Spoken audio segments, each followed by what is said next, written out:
عليه ليه يا جماعه؟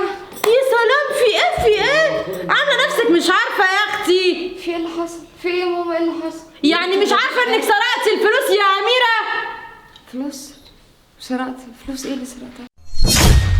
بقول لك يا روعه، ايه يا ماما؟ ادخلي جوه الاوضه، ها، تحت المخده حاطه 20,000 جنيه.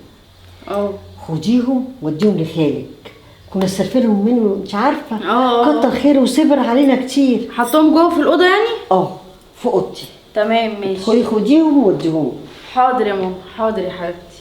بس حطيهم كده في كيس حلو. عينيا متقلقيش. حلوة اوي كده، هي دي فرصتي. يا ماما، نعم. انت بتقولي ان الفلوس تحت المخده؟ ايوه انا حطاها بايدي لسه الوقت. مفيش اي حاجه تحت المخده، انا دخلت ودورت على فكره، مفيش اي اثر للفلوس. ازاي يا بنتي؟ لسه حطاهم دلوقتي. انت لسه حطاهم دلوقتي؟ ايوه. خلاص بقى انا فهمت كده. شوارع انا اتصل بجوزها. في ايه صوتكم عليه ليه يا جماعه؟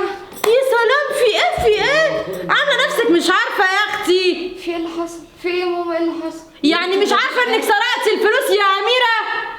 فلوس؟ سرقت فلوس؟ ايه اللي سرقتها؟